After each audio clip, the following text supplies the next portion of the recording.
রাসূলুল্লাহ সাল্লাল্লাহু আলাইহি ওয়াসাল্লাম বলছেন, পবিত্র স্ত্রী তার মুখে যদি কেউ খাবারের লোকমা তুলে দেয়, হাত্তা লোকমাতা ফি ইমরাআতিহি, নবীজি বলছেন কেউ যদি তার হালাল স্ত্রীর মুখে এক লোকমা খাবার, একটা রুটি, সামান্য একটু খাবারও তুলে দেয়, আল্লাহ রাসূল সাল্লাল্লাহু আলাইহি ওয়াসাল্লাম বলছেন আল্লাহ তাআলা তাকে আল্লাহর রাস্তায় সাদাকা করার সওয়াব দান করেন। নবী সাল্লাল্লাহু আলাইহি ওয়াসাল্লাম বলেন ওয়াফি বুদআই আহাদিকুম সাদাকা, পবিত্র স্বামী স্ত্রী যদি মিলিত হয় তো আল্লাহ তাআলা সেখানেও সাদাকার সওয়াব দান করে। সাহাবী জিজ্ঞেস করছে, ইয়া রাসূলুল্লাহ, মনের চাহিদা পূরণ করলেও সওয়াব হয়? আল্লাহর নবী বললেন, সেটা যদি ভিন্ন অনুমতি নাই এমন নারীর সাথে যদি পূরণ করে সেখানে কি গুনাহ হয়? তিনি বললেন, হ্যাঁ গুনাহ হয়। কয় তাহলে এখানেও নেকি হয়? সেখানে গুনাহ হইলে এখানে নেকি হয়। নওজোয়ান ছেলেরা এটা মনে রাখো বাপ, এক নারী এবং নারীর প্রতি আসক্তি, এইটা তো একটা মৌলিক মানুষের স্বভাবজাত বিষয়, যে মানুষের অস্তিত্বের ভিতরে আল্লাহ তাআলা এটা দিয়েছেন। কিন্তু সেইটা কেউ যদি নেককার স্ত্রীর জন্য অপেক্ষা করে আর আল্লাহর কাছে দোয়া করে আর নেককার স্ত্রী, চরিত্রবান স্ত্রী মিলে, আল্লাহর কসম, তো পৃথিবীতেই তার ঘরে, তার জীবনে জান্নাতের সুখ বিরাজ করে। আর বন্ধু চরিত্রহীন লম্পট হয়ে দিন রাত নারী ছবি, অশ্লীলতা, বেহায়াপনা, অসভ্যতা, বেহায়া বেপর্দা কোন নারীর পিছনে ঘুরে, ছবিতে হোক আর বাস্তবে হোক, যে চরিত্রহীন লম্পট তার জীবন শেষ করে দিছে, খোদার কসম আল্লাহর ওয়াদা আছে ওই খবিস ও চিরেই তার জন্য বিবি মিলবে আরেকটা খবিস। আর সেদিন মনে থাকবে, মনে রাখবেন প্রিয় ছেলে, মনে রাখো, সেদিন তোমার সংসার হবে জাহান্নামের টুকরো, জাহান্নামের টুকরো। এজন্য নারী দুধারী, নারী এমন তরবারি যে তরবারি দুই দিকে ধার। নারী যদি চরিত্রবান হয়, নেককার হয়, পবিত্র হয়, সতী সাধ্বী হয়, পর্দানসীন হয়, সে নারী জান্নাত, সে নারীর সংসার জান্নাতের সুখ। আর নারী যদি চরিত্রহীন হয়, বেহায়া হয়, বেপর্দা হয়, চরিত্রহীন অসভ্য হয়, খোদার কসম ওই নারী তোমার জীবনের জন্য জাহান্নামের আগুন টুকরো। এই জন্য তুমি মনে রাখো বন্ধু, আজকের এই চরিত্রহীনতা আগামী দিনে তোমাকে এর শোধ দিতে হবে। বিবাহ বহির্ভূত নারীর সাথে যে কোনো রকমের সম্পর্ক, যে কোনো রকমের কথা বলা, চোখে দেখা, ছুঁয়ে দেখা, তার সাথে চলা, তার সাথে দিনের পর দিন রাত সম্পর্ক রাখা, কোন রকমের, বলে না আমি দড়িও নাই ছুঁইও নাই, শুধু কথা বলতাম, এটাও জেনা, এও বেবিচারী, এও খবিস। আর আল্লাহর ওয়াদা, ইমাম শাফি বলছে এটা একটা করজ, জেনা একটি করজ, করজ ঋণ, তোমাকে সেই ঋণ সুদ দিতে হবে, এর সুদ দিতে হবে তুমি। অচিরেই তোমার জীবনে একটা খবিস মিলবে, সেই খবিস তোমার জীবনটা তখন জাহান্নামের টুকরা বানায় ফেলবে। বেপর্দা নারীর হাসি হাসি না, এটা আগুন। নর্তকীর হাসি হাসি না, ওইটা মূলত আগুন। বেহায়া কন্যার প্রেমের কথা, এগুলো মূলত সুন্দর কোন শব্দ না, এগুলো আগুনের গোলা, এগুলো আগুনের গোলা। এটা শুদ্ধিতে হবে নিজের জীবনে, তখন ধুকে ধুকে মরব। রাস্তার বেড়ি দেখুন আর মোবাইলের নারী দেখা আর নিজের বউ 6 নম্বর হওয়া, 3 নম্বর বেড়ি হওয়া, হ্যাঁ অনেকটা। ওই মানুষের জীবনে আর কোনোদিন সুখ মেলে না যে একটা চরিত্রহীন নারী পায়, অসৎ নারী, অসৎ নারী। আল্লাহ মাফ করে দেন প্রিয় যুবক, চরিত্রহীন হয়েও না, তোমার জীবন দিয়ে এটার খেসারত দিতে হবে। তোমার অপকর্মের দায়ভার আল্লাহর কসম অন্য কেউ নিবে না। তোমার লাম্পট্য, তোমার অসভ্যতা, তোমার অসভ্যতার দায়ভার কেউ নিবে না, তোমাকেই শোধ দিতে হবে। বললাম না এটা করজ, ঋণ, এটা ঋণ শোধ করতে হয়। ঋণ শোধ দিতে হয়। আল্লাহ আমাদেরকে মাফ করে দেন। আমি মনে করাই দিলাম, যদি কোনো ছেলে বোঝো তো ছেড়ে দাও, এক পবিত্র নারীর জন্য অপেক্ষা করো, এক হালাল স্ত্রীর জন্য অপেক্ষা করো।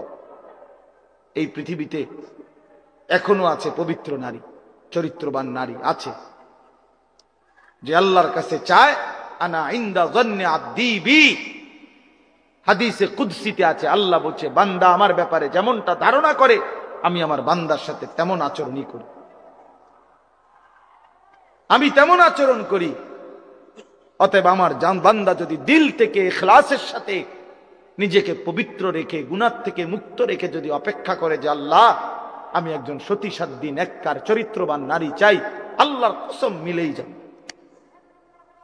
মিলেই যাবে, কোনো সন্দেহ নেই, কোনো সন্দেহ নেই। তুমি আল্লাহর নবী সাল্লাল্লাহু আলাইহি সাল্লাম বলছেন এই পবিত্র নারী, সতী সাধ্বী নারী, চরিত্রবান নারীর একটা বৈশিষ্ট্য অতুইনু আলা দীনে যাওজিহা, যে তার স্বামীকে দ্বীনের কাজে সাহায্য করে, সহযোগিতা করে, দ্বীনের কাজে স্বামীকে আগে বাড়ায় দেয়। আল্লাহর কসম নবী বলছে ওই নারী পবিত্র নারী, চরিত্রবান নারী, সতী সাধ্বী নারী, ওই নারী যে পুরুষের কপালে জুটছে সেই পুরুষ দুনিয়ার শ্রেষ্ঠ সম্পদ অর্জন করছে, শ্রেষ্ঠ সম্পদ অর্জন করছে।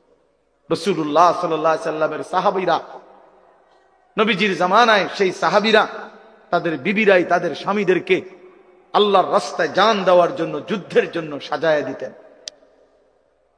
স্ত্রীরাই বিদায় দিতেন স্বামীকে, যাও স্বামী আল্লাহর জন্য জান দিও, হাসরের ময়দানে দেখা করো, পরকালে দেখা হবে, আর কোনদিন লাগবে, ঠিক আছে চলো আল্লাহ হাফেজ, ফি আমানিল্লাহ। আমরা কিতাবে পড়ছি এক মুসলিম নারী, তিনি তার 4 সন্তানকে নিজে যুদ্ধের জন্য সাজায় দিছেন এবং 4 সন্তানই যুদ্ধে আল্লাহর রাস্তায় শাহাদাত বরণ করছে। আমরা কিতাবে পড়ছি নবীজির একজন মহিলা সাহাবী, ওনার 16 বছরের ছেলে কাফেররা বন্দী করে ওনার 16 বছরের ছেলেকে একটা একটা অঙ্গ, হাবিব ইবনে যায়েদ ওনার শরীরের একটা একটা অঙ্গ কাইটা কাইটা আলাদা আলাদা করছে। এরপরে বুটি বুটি করে পিস পিস করে গোশতের টুকরার মতো কইরা এরপরে আগুনে পুরাইয়া ছাই করে ফেলছে। মদিনায় যেদিন এই খবর আসছে ওনার আম্মার কাছে, তিনিও একজন মহিলা নবীজির সাহাবী উম্মে আম্মারা, এই মা উম্মে আম্মারা উনার নাম, এই মহিলা যার ছেলে নবীজির সাহাবী, ছেলেটাও সাহাবী হাবিব ইবনে যায়েদ, তিনি শাহাদাত বরণ করছে, টুকরা টুকরা করছে। তো উম্মে আম্মারার কাছে যখন এই খবর আসছে যে মা তোমার সন্তান আল্লাহর জন্য জীবন দিছে, কালেমার জন্য জীবন দিছে, নবী সাল্লাল্লাহু আলাইহি সাল্লামের ভালোবাসায় জীবন দিয়েছে, কাইটা টুকরা টুকরা করে বুটি বুটি করে ফেলছে, কিন্তু তোমার সন্তান আল্লাহকে ছাড়ে নাই, রাসূলকে ছাড়ে নাই, কালেমাকে ছাড়ে নাই। খোদার কসম তখন আমরা কিতাবে স্পষ্ট পড়ছি, উর্দু কিতাবে, ওই মা চিৎকার করে বলছে মদিনাবাসী লিহাযাল ইয়াউমা আরদাতুহু, এমন একটি দিনের জন্যই আমি আমার সন্তানকে বুকের দুধ খাওয়াইছি। সন্তান আমার দুধের হক আদায় করছে, সন্তান আমার 2 বছরের দুধের হক আদায় করছে। আমার স্বপ্ন ছিল, আমার আশা ছিল আমার পবিত্র সন্তান আল্লাহর জন্য জান দিবে, আর আমার সন্তান আল্লাহর জন্য জান দিছে। নিকল যায় দম তেরে কদমোं के नीचे, यही दिल की हसरत, यही दिल की आरजू है। এজন্য নওজোয়ান, আজ তোমরা ভুলে গেছো, আজ নারীর ফাঁদে জীবন দিয়ে দিছো, উলঙ্গ ছবির কাছে জীবন দিয়ে দিছো, মোবাইলের নর্তকীর কাছে জীবন দিয়ে দিছো, একটা সামান্য মেয়ের কাছে নিজের জীবন শেষ করে দিছো। ছি ছি ছি, পুরুষ এত কাপুরুষ হয় না। একটা বেডির পিছনে কুত্তার মতো সারাদিন ঘুরে, পুরুষ এত বড় জানোয়ার হয়। পুরুষ এত কাপুরুষ হওয়ার কথা না। যার পৌরুষ আছে, যে পুরুষ, সে এমন হওয়ার কথা না। কিন্তু আজকে আমাদের সন্তানদের আকসার এই মোবাইলে আসক্ত যত ছেলে পেলে, এর মূল কারণ নারীতে আসক্ত। এটার অপর পিঠে এটাই রেজাল্ট। আপনি খোঁজ নিলে ওয়াজ হনে দুইটা একটা দরকারি কোনো কাজ করে 10 মিনিট 5 মিনিট, আর যে সারা দিন রাত এটা টিফে কিতা করে, বেডি চায়, নারী দেখে, ছবি দেখে, নাচ দেখে, নাটক দেখে, সিনেমা দেখে, অশ্লীল ছবি দেখে, নারীকে নিয়েই ব্যস্ত থাকে। নাইলে আপনি বন্ধ করে দেন, এক সপ্তাহ নারী ছবি মোবাইলে না আসা বন্ধ হয়ে যাক, যে কোনোভাবে ফেসবুক কন আর ইউটিউব কন কিছুতেই নারীর ছবি আসে না। এক সপ্তাহের জন্য দেখবেন হাজার হাজার লাখ লাখ বড় মোবাইল, এগুলা দিয়ে মানুষে কটকুড়ি খাবে, কটকুড়ি সম্পাপ্রি খাইব। সম্পাপ্রি চিনেন না? ওই সাদা সাদা সম্পাপ্রি, এইটি কটকুড়ি, অথবা পেঁয়াজ বেছে, বাঙ্গারি মাল বেছে। এই জন্য এটা দরকার।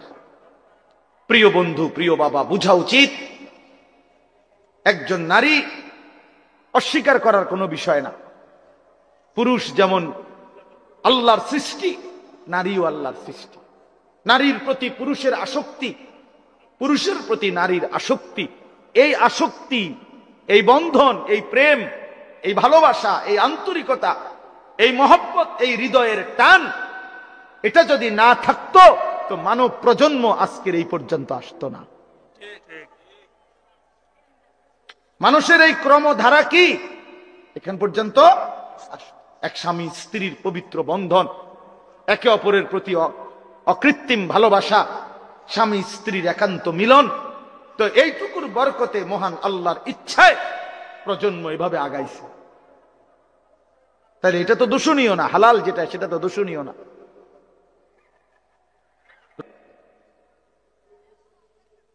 এজন্য বন্ধু, আল্লাহ তাআলা প্রত্যেক নিষিদ্ধ বিষয়ের বিপরীতে বৈধ হালাল পন্থা আল্লাহ রাখছেন। যিনি মদ হারাম করেছেন তিনি মধু হালাল করেছেন, যিনি সুদ হারাম করেছেন তিনি ব্যবসা হালাল করেছেন, যিনি ভিন নারী দেখা হারাম করেছেন তিনি বিবাহ হালাল করেছেন। এমন কোন বিষয় নাই বান্দার যেটা চাহিদা আছে অথচ সেই চাহিদা পূরণের বৈধ কোন পন্থা আল্লাহ দেন নাই। খোদার কসম, এমন চাহিদা মানুষের মধ্যে নাই, এটা হতে পারে না। কারণ প্রতিটি চাহিদাও দিছেন আল্লাহ, সেই চাহিদা পূরণের হালাল পন্থা নির্ধারণ করে দিছেন, সেটাও আল্লাহ করছে।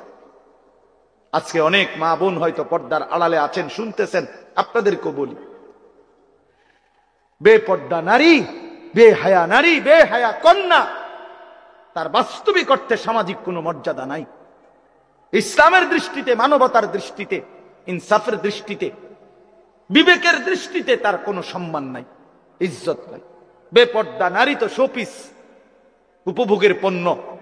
বেপর্দা নারী তো প্রদর্শনের বস্তু, প্রদর্শনের বস্তু, যে নিজেকে প্রদর্শন করে বেড়ায়। আল্লাহ তাআলা আমাদেরকে মাফ করে দেন। আল্লাহ আমাদের মা বোন, আমাদের কন্যা, যে সমাজের নারী বেপর্দা হয়, বিশ্বাস করেন ওই সমাজের সবচেয়ে বড় বিপদ হলো হালাল এবং পবিত্র পন্থা, হালাল এবং পবিত্র বিবাহ এবং হালাল এবং পবিত্র মানব প্রজন্ম তছনছ হয়ে যায়। আজকের ইউরোপ এই ব্যাধিতে আক্রান্ত, যখন অবাধ যৌনাচার, নারী পুরুষের অবাধ সহজ করে দিছে, আজকে তাদের বৈধ সন্তানের চাইতে অবৈধ সন্তানের পরিমাণই বেশি।